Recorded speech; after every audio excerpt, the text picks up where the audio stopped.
प्रिय विद्यार्थियों, इस चैनल में आप सबका स्वागत है।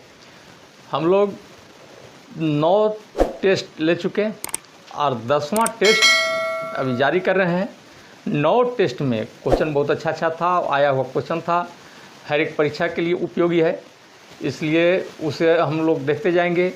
हर एक चैप्टर भी आप देखते जाएंगे, जैसे सेल पढ़े, टिश्यू पढ़े, ये केमिस्ट्री में एसिड बेस साल्ट पढ़े, फिजिक्स में करेंट, ये गुरुत्वाकर्षण, सब चैप्टर पढ़े हैं। तो सब चैप्टर बहुत उपयोगी है, उपयोगी चैप्टर ही हम अभी उठाए हैं परीक्षा के व्यू से, तो उसको बार बार रिवीजन करते रहें।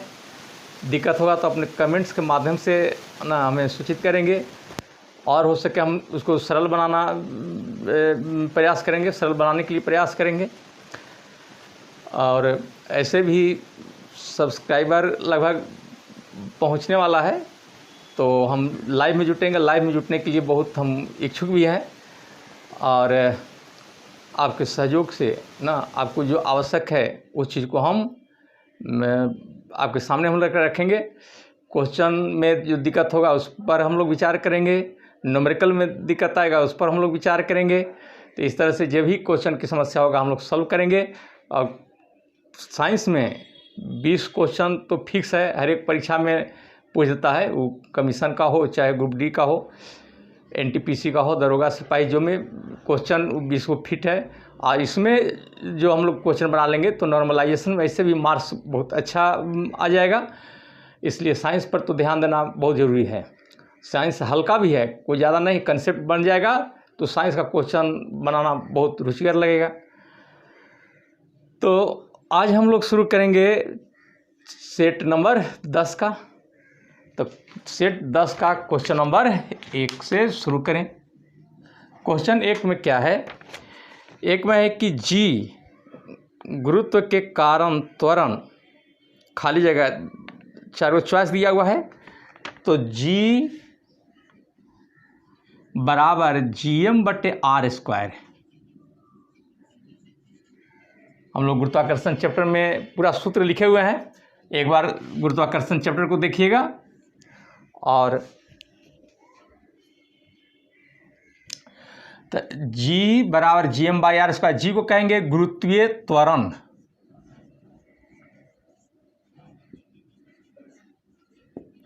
ये जी हो गया सार्वत्रिक गुरुत्वाकर्षणीयतांक, M हो गया द्रव्यमान, और R हो गया त्रिज्या, पृथ्वी की त्रिज्या, M पृथ्वी का मास है, G सार्वत्रिक गुरुत्वाकर्षणीयतांक और छोटका g गुरुत्वीय त्वरण। तो सूत्र होगा G बराबर GM/r², जो चॉइस में है GM/r² यानी बी में। तो एक का हो गया बी। दूसरा नंबर क्वेश्चन देखेंगे, क्वेश्चन नंबर 2 में है कि सोडियम कार्बोनेट का रासायनिक सूत्र क्या है? सोडियम कार्बोनेट एक सूत्र क्वेश्चन में पूछते रहता है। तो सोडियम कार्बोनेट का हो जाएगा Na2CO3। सोडियम कार्बोनेट इसको पढ़ते हैं।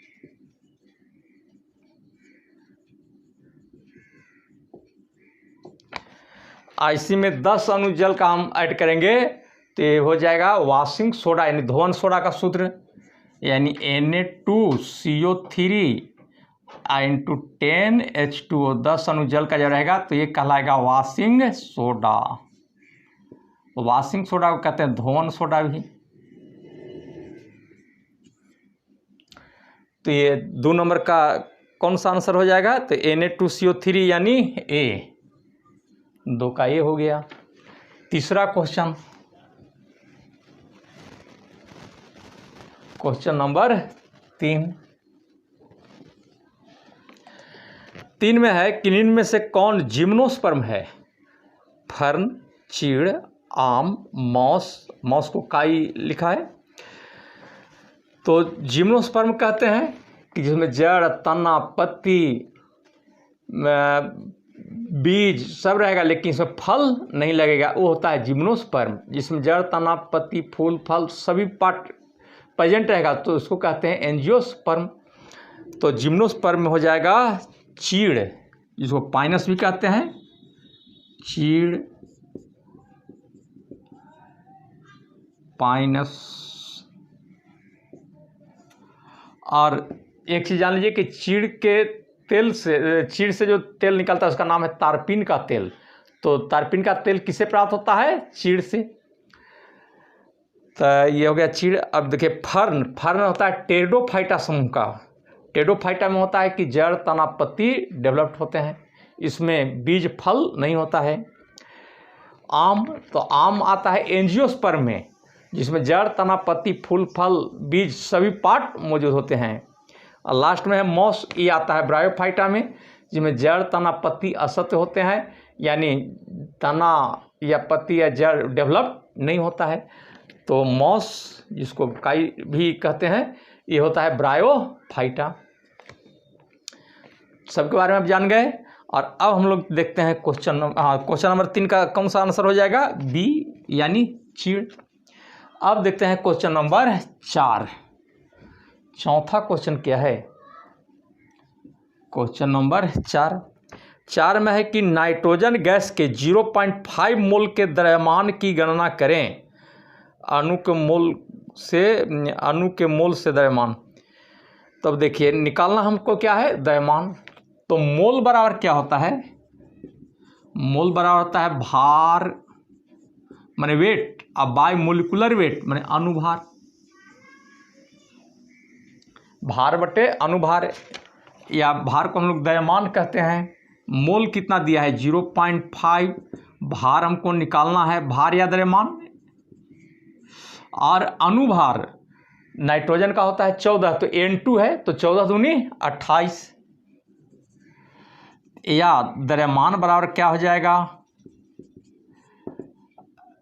28 में 0.5 से गुना करेंगे, 14 ग्राम होगा। आंसर हो जाएगा 14 ग्राम, यानी ए। मोल कहते हैं कि किसी पदार्थ में 6.022 × 10⁻23 अणु या परमाणु को कहते हैं मोल। यानी किसी पदार्थ में 6.022 10⁻23 मोल को, 23 अणु या परमाणु को मोल कहते हैं। अब मोल को कहते हैं एवोगाड्रो नंबर भी, एवोगाड्रो संख्या। एक मोल को हम लोग कहेंगे 1 एवोगाड्रो नंबर भी।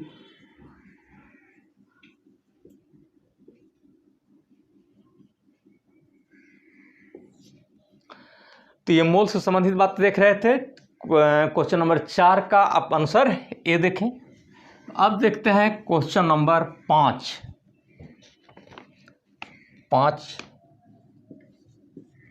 5 में है कि पीएच स्केल किसी विलयन में हाइड्रोजन आयन सांद्रण को मापता है।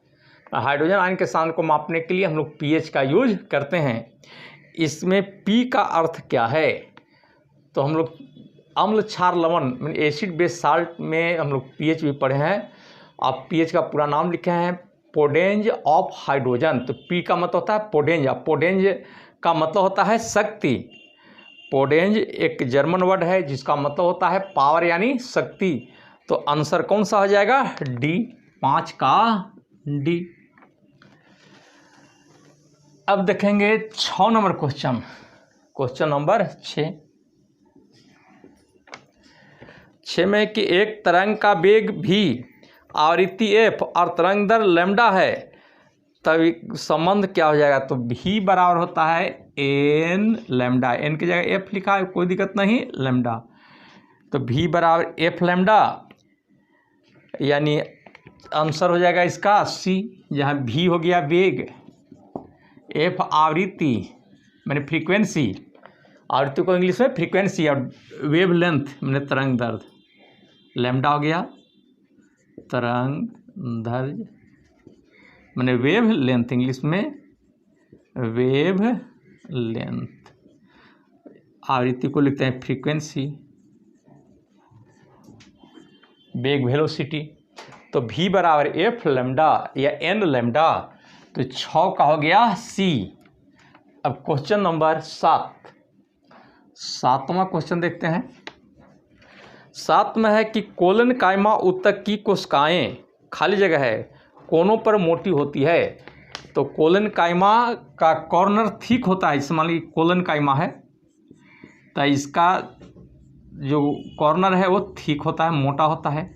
कह कि मोटापा होने का कारण क्या है, इसमें जो मोटाई बढ़ा कॉर्नर पर, वो मोटाई किसके कारण होता है? तो इसमें रहता है सेलुलोज और पेक्टिन। सेलुलोज एवं पेक्टिन। सेलुलोज और पेक्टिन का जमा होता है, जिसके कारण कोलन कायमा का कॉर्नर ठीक होता है, मतलब मोटा होता है। ये जीवित है। कोलन कायमा का जो सेल होता है वो जिंदा रहता है। एक होता है पैरेंट कायमा, इसका वाल सेलुलोज का बना होता है, उसका सेल वाल थिन रहता है, न पतला रहता है, ये भी जीवित है। और एक खा रहता है स्क्लेरन कायमा, ये डेंस, काफ़ी डेंस होता है, काफ़ी थिक होता है, मोटा होता है। और सेल वाल पर लिग्निन के जमाव के कारण होता है स्क्लेरन कायमा थिक, और ये निर्जीव होता है, नल विहीन होता है। पूछता है कभी कभी कि निम्नलिखित में कौन निर्जीव है? पैरेंट कायमा, कोलन कायमा, स्क्लेरन कायमा। तो हो जाएगा स्क्लेरन कायमा। ये पौधे को सपोर्ट देता है, स्क्लेरन कायमा। कोलन कायमा भी पौधे का सपोर्ट देता है और लचीलापन लाता है। अब पैरेंट कायमा भोजन को संचित रखता है। तो ये हम देख रहे थे क्वेश्चन नंबर 7 का डिस्कशन। तो आंसर कौन सा हो जाएगा? सेलुलोज और पेक्टिन, यानी ए। तो 7 का हो गया ए। अब चलिए क्वेश्चन नंबर 8। प्लांट टिश्यू जो हम लोग पढ़े हैं उसमें पूरा टिश्यू के बारे में दिखाए हैं। पैरेंट कायमा, कोलन कायमा, स्क्लेरन कायमा, जाइलम, फ्लोएम, ये मेरिस्टेमेटिक टिश्यू, परमानेंट टिश्यू, जितने प्लांट में टिश्यू हैं सबके बारे में दिखाए हैं। ये एक एक पॉइंट इसका इम्पोर्टेंट है, बहुत सारा क्वेश्चन इससे उठता है। सेल और टिश्यू का क्वेश्चन तो रहेगा ही, लेकिन सेल पूरा विस्तृत हम लोग पढ़े हैं, टिश्यू पूरा पढ़े हैं, इसको क्वेश्चन भी हम लोग देखते जाएंगे। नहीं, क्वेश्चन पूरा देखना है चैप्टर से, क्योंकि कहीं से एक भी क्वेश्चन न छूटे। ये क्वेश्चन आया हुआ है, तो ये देखिए कि टिश्यू से क्वेश्चन पूछा है, सेल से क्वेश्चन पूछा है। तो ये 7 नंबर क्वेश्चन का भी डिस्कस देख रहे थे, और 8वां क्वेश्चन देखेंगे। क्वेश्चन नंबर 8 में है कि 9 ओम, 4 ओम और 12 ओम मान के 3 प्रतिरोध समांतर क्रम में जुड़े हुए हैं। परिपथ का समतुल्य प्रतिरोध क्या होगा? तो प्रतिरोध को समांतर में जोड़ते हैं, तो इसके लिए सूत्र लिखते हैं कि 1/r = 1/r1 जोड़ 1/r2 जोड़ 1/r3। ये पैरेलल के लिए होगा, समांतर के लिए। और श्रेणी में यानी सीरीज में r बराबर r1 जोड़ r2 जोड़ r3 जोड़ r4, इस तरह से आप जोड़ते हैं। तो समांतर को कहते हैं पैरेलल में जोड़ेंगे इस तरह से। या 1/r = क्या होगा? पहला है कितना ओम? 9 ओम, तो 1/9 जोड़ 1/4 और जोड़ 1/12, जोड़ देते हैं इसको।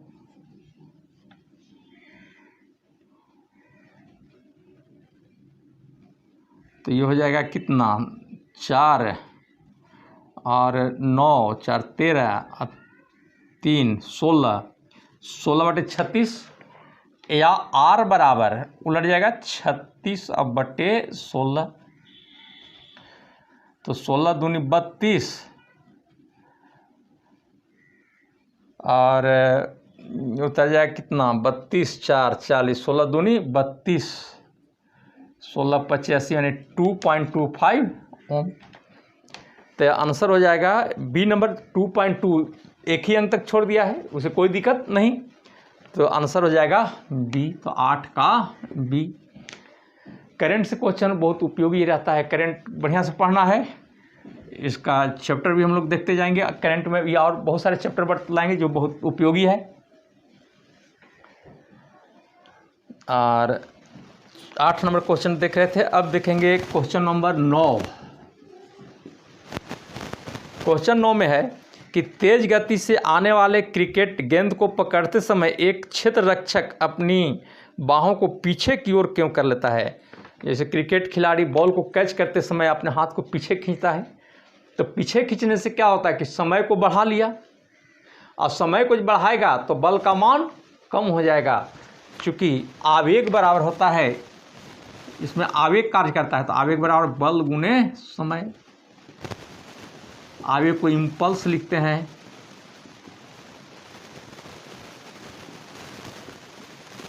तो समय अगर बढ़ाएंगे तो ये बल का मान क्या होगा, कम जाएगा। चूंकि दोनों मिलकर कांस्टेंट, तो आवेग क्या रहेगा, कांस्टेंट रहता है।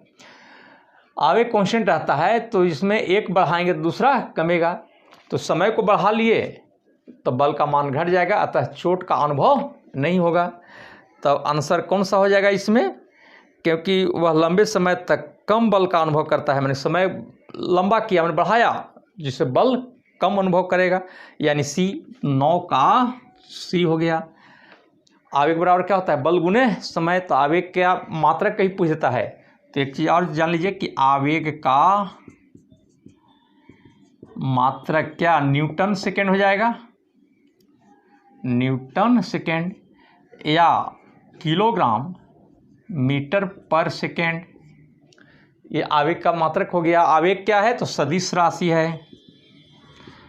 आवेग सदिश राशि, सदिश यानी वेक्टर क्वांटिटी, वेक्टर क्वांटिटी है। इससे इतना क्वेश्चन निकल जाएगा, क्वेश्चन नंबर 9 का। और अब देखते हैं क्वेश्चन 10वां नंबर क्वेश्चन। क्वेश्चन 10 में है कि कार्बन डाइऑक्साइड के सभी नमूने में कार्बन तथा ऑक्सीजन का अनुपात भार अनुसार 3 और 8 होता है। यह कौन नियम को बतलाता है, तो ये बतलाएगा स्थिर अनुपात का नियम, यानी बी। स्थिर अनुपात जान लीजिए है क्या, स्थिर अनुपात का नियम। यह नियम प्राउस्ट ने दिया था। स्थिर अनुपात का नियम किसने दिया, प्राउस्ट ने। ये पूछता है कि स्थिर अनुपात का नियम किसने दिया, प्राउस्ट ने। इसमें क्या कहा गया कि किसी यौगिक में अवयवी तत्वों का अनुपात भार के विचार से समान होता है। जैसे कार्बन डाइऑक्साइड है, एक यौगिक है, इसमें अवयवी तत्व कौन कौन से हुए, कार्बन और ऑक्सीजन। अवयवी तत्व का मतलब हुआ कि किससे मिलकर के कार्बन डाइऑक्साइड बना, तो कार्बन और ऑक्सीजन, तो ये अवयवी तत्व हो गया। तो कार्बन भार के विचार से अगर देखा जाए तो कार्बन कितना 12, और ऑक्सीजन का होता है परमाणु भार 16, तो 16 में 2 से गुना हो जाएगा, 16 दूनी 32। ये कट के आएगा कितना 3, और ये हो गया 8, 12 4 3 8 चौके 32, 3 और 8 हो गया। तो ये आंसर कौन सा आ जाएगा, आंसर हो गया बी, द्रव्यमान संरक्षण का सिद्धांत। तो ये लेवोजियर ने दिया था। द्रव्यमान संरक्षण का सिद्धांत किसने दिया, तो लेवोजियर ने। इसमें क्या कहा गया कि अभिकारक का जितना द्रव्यमान होता है उतना ही द्रव्यमान प्रतिफल का होता है, यानी द्रव्यमान में कोई अंतर नहीं होता है। तो ये देख रहे थे हम लोग क्वेश्चन नंबर 10 का, और हम 11 नंबर में आते हैं।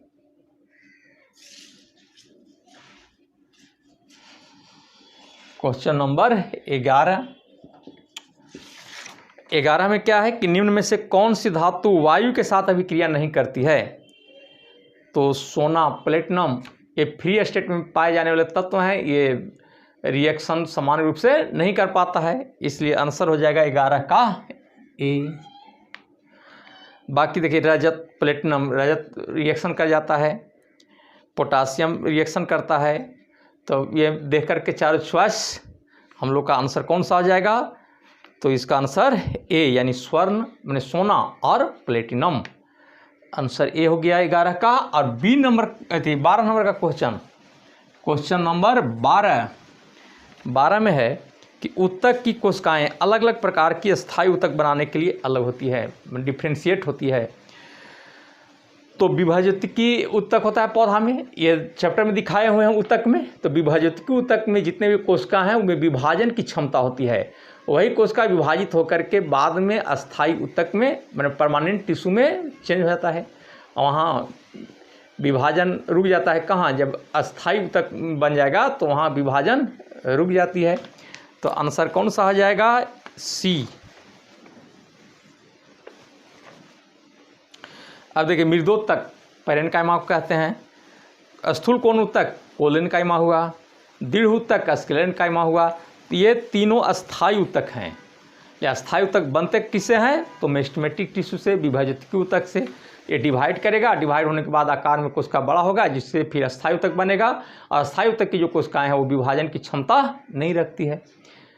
तो चैप्टर भी देखते रहेंगे और सेट भी उससे बनते जाएगा, सेट भी बनाते रहेंगे। और अब है क्वेश्चन नंबर 13। 12 का हो गया सी। 13 नंबर अब देखेंगे। 13 में कि यदि एक तत्व के एक परमाणु के नाभिक में 11 प्रोटॉन और 12 न्यूट्रॉन है तो तत्व का द्रव्यमान संख्या क्या है? द्रव्यमान संख्या बराबर होता है प्रोटॉन की संख्या प्लस न्यूट्रॉन की संख्या। प्रोटॉन और प्लस न्यूट्रॉन, ये दोनों की संख्या को कहते हैं हम लोग द्रव्यमान संख्या। द्रव्यमान संख्या को हम लोग ए से लिखते हैं। तो ए बराबर होता है पी प्लस एन। पी मैंने प्रोटॉन की संख्या, एन न्यूट्रॉन की संख्या। अब कह रहा है क्या कि परमाणु के नाभिक में 11 प्रोटॉन है 11 और न्यूट्रॉन 12। तो 12 11 कितना? 23। तो द्रव्यमान संख्या हो गया इसका 23, यानी आंसर हो जाएगा सी। चलिए 13 नंबर का सी हो गया। अब देखते हैं क्वेश्चन नंबर 14। 14 नंबर क्वेश्चन में क्या है कि निम्न में से किस स्थान पर गुरुत्वीय त्वरण शून्य होता है? तो गुरुत्वीय त्वरण कहाँ शून्य होता है? तो पृथ्वी के केंद्र में। ये गुरुत्वाकर्षण चैप्टर में हम दिखा चुके हैं। अब क्यों होता है वहाँ भी हम प्रूफ करके दिखाए हुए हैं। तभी जान लें कि पृथ्वी के केंद्र में जी का मान शून्य होता है। तो जी निकालने के लिए जी डैश बराबर, पृथ्वी के अंदर जब जाते हैं तो जी डैश बराबर जी इंटू 1 - h/r। हम पृथ्वी की जितनी त्रिज्या है उतना अंदर में हम अगर जाएं तब केंद्र हमको मिलेगा। पृथ्वी की जितनी त्रिज्या है उतने गहराई में हम अंदर जाएं तो क्या मिलेगा? केंद्र। यानी एच किसके बराबर हो जाए? आर के बराबर हो जाए तब हम केंद्र में पहुँचेंगे। यानी जी डैश बराबर जी और 1 - h किसके बराबर हो जाए? तो आर के बराबर। कहाँ पहुँचेंगे? तो केंद्र में। तो 1 - r/r कट के एक में से गया 0। तो जी गुने 0 बराबर 0। तो पृथ्वी के केंद्र में गुरुत्वीय त्वरण का मान क्या हो जाएगा? 0। तो इसका आंसर कौन सा हो जाएगा? डी। 14 नंबर हम लोग देख लिए। 14 का हो गया जी। 15 नंबर क्वेश्चन नंबर 15 में है कि फेरस सल्फेट क्रिस्टल को टेस्ट ट्यूब में गर्म करने पर क्या उत्पाद बनते हैं? फेरस सल्फेट यानी FeSO4 N2 होता है 7H2O। अब इसको हम गर्म करेंगे तो जल उड़ेगा और बनेगा क्या? फेरिक ऑक्साइड, सल्फर और सल्फर ट्राइऑक्साइड। फेरिक ऑक्साइड पानी, sulphur dioxide sulphur, ferric oxide.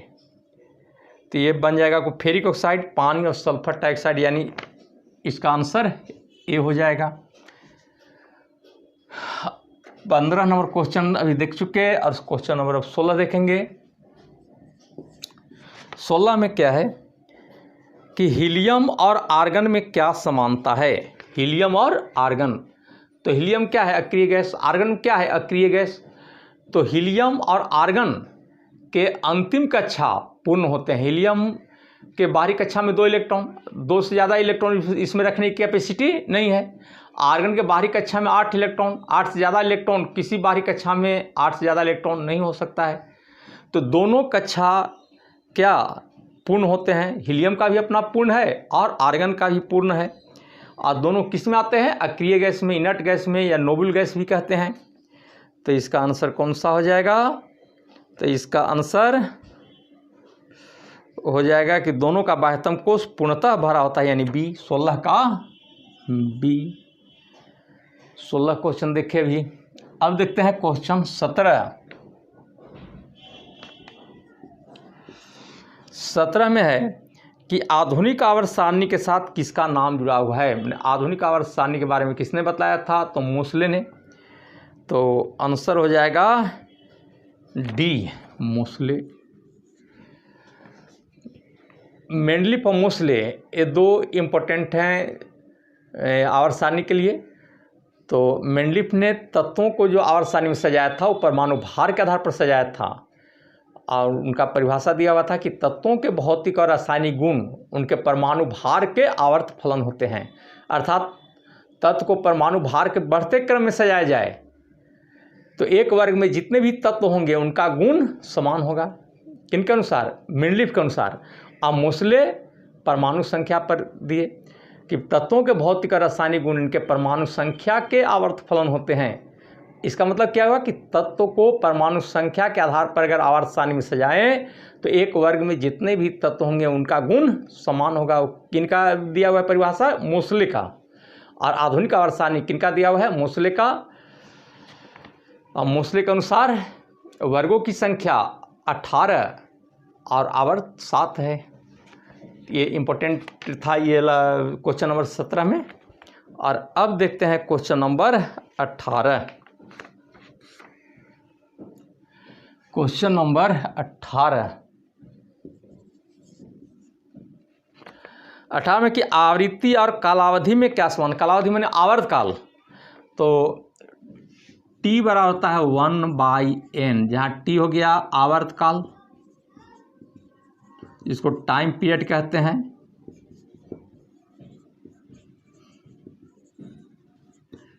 N frequency यानी आवृत्ति।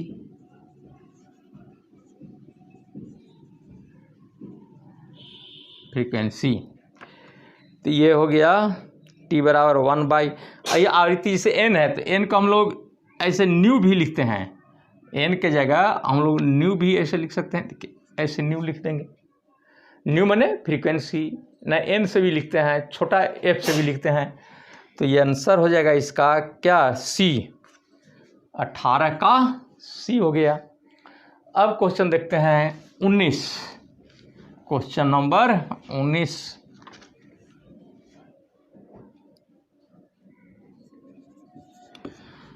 में क्या है कि सोने को तांबे के साथ मिश्रित किया जाता है, क्यों। तो सोना मुलायम होता है, उसको कठोर बनाने के लिए कॉपर मिलाया जाता है, जिसे कहता है 18 कैरेट सोना। तो इसका मतलब हुआ कि 18 भाग उसमें सोना है और 24 कैरेट होता है सोना का, शुद्ध सोना का मान। तो कितना बच गया, 18 6, तो 6 भाग कॉपर है ना। तो जनरली 22 कैरेट या 18 कैरेट का जो सोना, 22 कैरेट सोना है, तो इसका मतलब क्या हुआ कि 22 भाग सोना है और 2 भाग कॉपर है। तो कॉपर क्यों मिलाते हैं, तो कठोरता प्रदान करने के लिए। अगर कॉपर न मिलाएंगे तो सोना का जो आभूषण बनेगा मुड़ जाएगा, थोड़ा सा दाब पड़ेगा मुड़ जाएगा, इसलिए कॉपर मिलाना आवश्यक है। तो अनुसार इसका क्या हो जाएगा, सोने को कठोर बनाने के लिए, यानी सी। 19 का सी हो गया। अब क्वेश्चन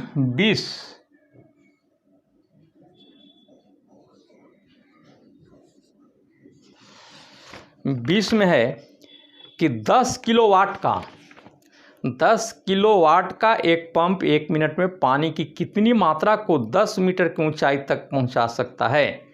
किलोवाट यानी कि पावर दिया है, पी दिया है 10 किलोवाट।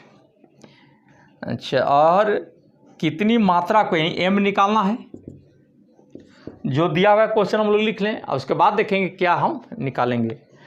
10 मीटर की ऊंचाई तक पहुंचाया जाता है, यानी कि एच दिया हुआ है 10 मीटर,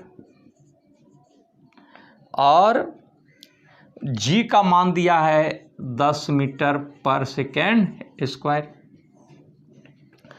तो कितना ऊंचाई तक, 10 मीटर की ऊंचाई तक पहुंचाना है, कितनी मात्रा को, यानी एम निकालना है।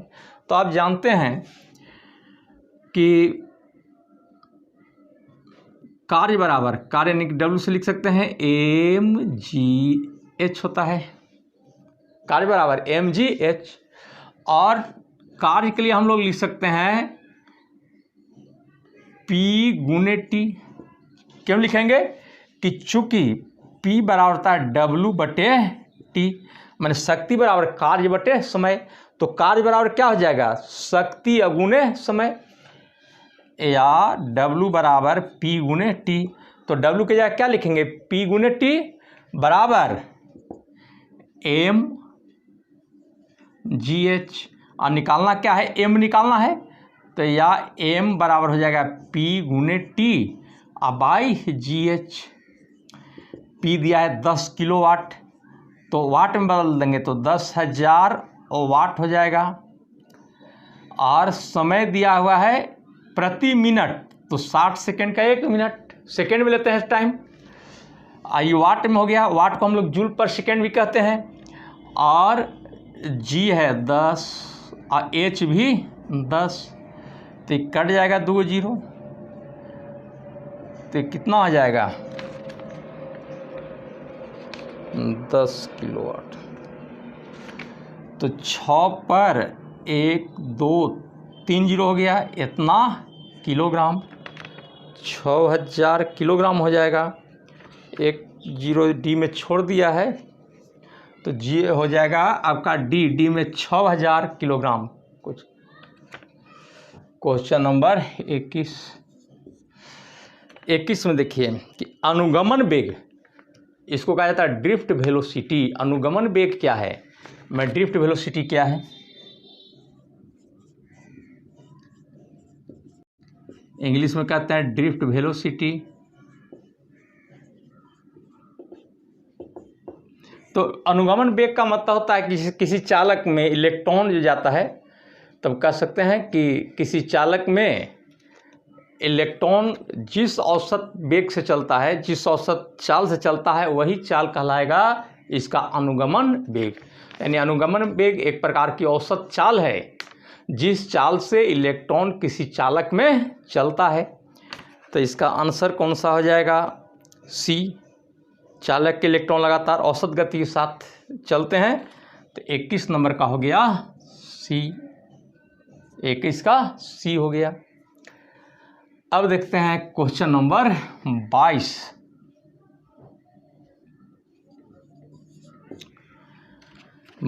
में है कि एवोगाड्रो स्थिरांक का मान कितना होता है। तो एवोगाड्रो स्थिरांक को हम लोग एक मोल कहते हैं, और इसका मान कितना 6.022 10 के पावर 23 अणु या परमाणु होता है।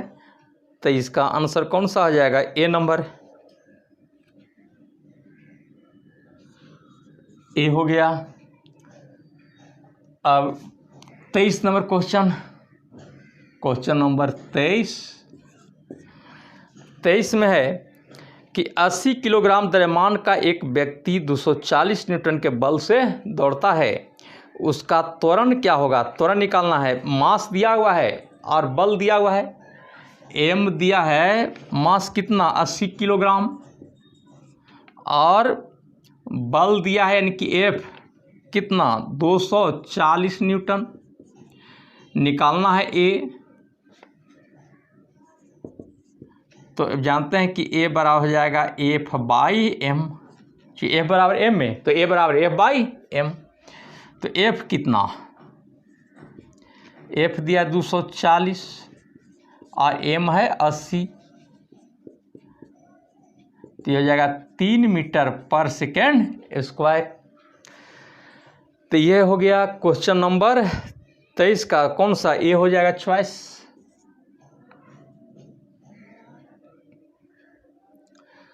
अब क्वेश्चन नंबर 24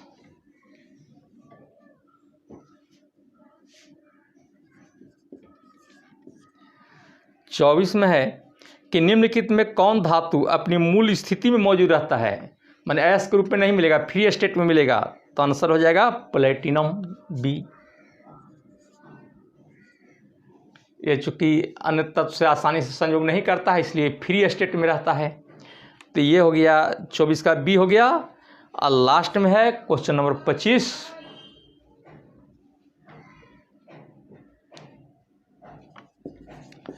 25 में है कि उत्तल लेंस की फोकस लंबाई या फोकस दूरी कहते हैं, फोकल लेंथ होती है क्या? तो उत्तल लेंस की फोकस दूरी धनात्मक। उत्तल लेंस को कहते हैं कॉन्वेक्स लेंस। तो आंसर हो जाएगा सी। और अवतल लेंस का फोकस दूरी होता है ऋणात्मक। अवतल लेंस जिसको लिखते हैं कॉनकेव लेंस,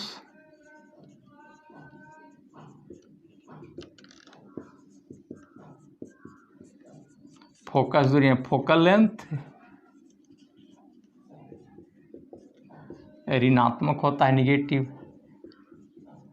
लाइट में हम लोग पढ़ेंगे, लाइट एक चैप्टर हम लोग उठाएंगे और इससे लेंस या दर्पण से क्वेश्चन अच्छा पूछता है, उस पर हम न्यूमेरिकल भी करवा लेंगे, न्यूमेरिकल भी अच्छा पूछता है। तो चैप्टर फिजिक्स में हम लोग चल आएंगे, जैसे ग्रेविटेशन वगैरह चल रहा है, उसके बाद हम लाइट चैप्टर में आएंगे ही। चैप्टर को मजबूत करना बहुत ज़रूरी होता है, क्योंकि चैप्टर मजबूत है तो क्वेश्चन बनाने में कोई दिक्कत नहीं आएगी। इसलिए कंसेप्ट के साथ हम आपको लाइट देंगे और लाइट से ये भी क्वेश्चन नहीं छूट पाएगा, लेकिन कंसेप्ट देखना जरूरी हो जाएगा। चैप्टर ना हर एक चैप्टर को बार बार दोहराते रहें, जो कि आगे हम लोग को ये काम करेगा। तो 10 टेस्ट हम लोग का ये पूरा हुआ है। फिर शनिवार को रविवार को टेस्ट चलते रहेगा। ये फिक्स कर दिए हैं कि शनिवार रविवार को हर हाल में टेस्ट होगा और सोमवार से लेकर के शुक्रवार तक ये कंसेप्ट के लिए चैप्टर हम पूरा करेंगे। तो इस तरह से हम लोग मेहनत करके आगे बढ़ें, परीक्षा के लिए हम लोग तैयार रहें। और परीक्षा में तैयारी रहेगी तो सफलता के लिए कोई सोचना नहीं है, सफल अवश्य होंगे, बस केवल दृढ़ कामना चाहिए। और आप लोगों को शुभकामना देता हूँ, इसी तरह से आप मेहनत करते रहें और अच्छा रिजल्ट लाएं। फिर हम मिलेंगे अगले क्लास में। Thank you.